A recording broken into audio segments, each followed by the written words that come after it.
Joining us now is Judith Kelley. She's the Dean and Terry Sanford Professor of Public Policy and Political Science at Duke University. Professor, welcome to our program. There's been a lot of discussion how the security apparatus, if you will, was so different during the summer months when we saw the Black Lives Matter protests compared to what we saw on Wednesday.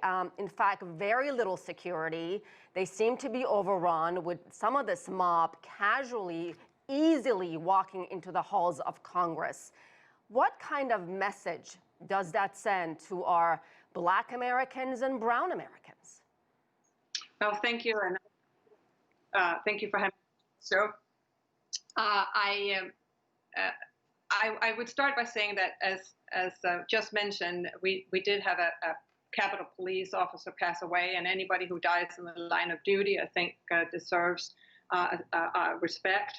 But it's interesting. You heard President-elect Biden calling this one of the darkest days in history, and other politicians call this day, but by very grave names. Some of my Black colleagues at the Sanford School of Public Policy, however, brought to my attention that for them, this was, they had a different name for this day. And it was just Wednesday. And by that, they mean that what they saw on Capitol Hill and how the police treated these white supremacists was just business as usual as far as they were concerned, and the reality that they've lived for so long.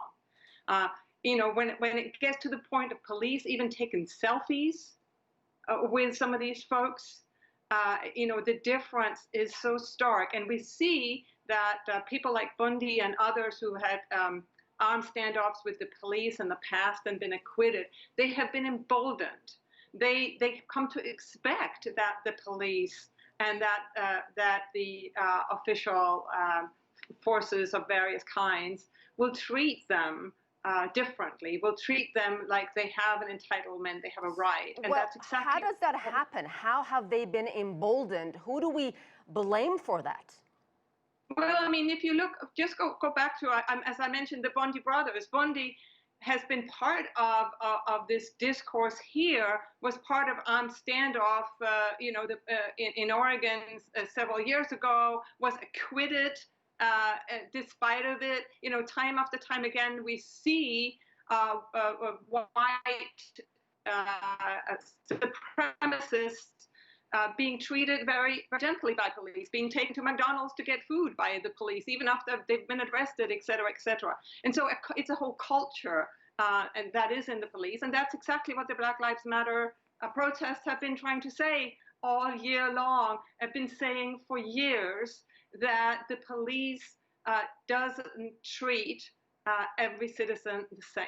It seems that there are different rules and regulations and laws for different people. Another glaring example, Professor, of hypocrisy in the law enforcement response was the number of people arrested. I mean, to this day, I have not seen any video, any images of people being handcuffed and being dragged away. And yet, we saw that time after time, over and over. We saw that in front of the White House in July with President Trump holding up the Bible.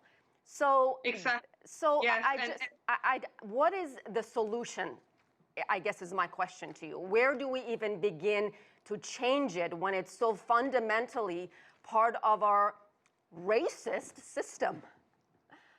Well, the good news is that in a couple of weeks, there will be a new administration. And not only will there be a new administration, but the headline that got completely buried on Wednesday, that still seems to be completely buried, is that we will have now the same party in power in Congress, in the Senate, and in the White House, which is a recipe for actually getting things done. And hopefully, and I do believe that Biden's administration will take the Black Lives Matter movement very seriously. They certainly owe a lot of their support to the African American and other minority communities. And I believe they will have a serious effort in collaborating with the Black Lives Matter movement and others in coming up with solutions in culture of funding, not just police, but also funding solutions that are supportive of the social fabric of the lives of so many Black Americans in this country. Indeed, and we'll have to leave it there.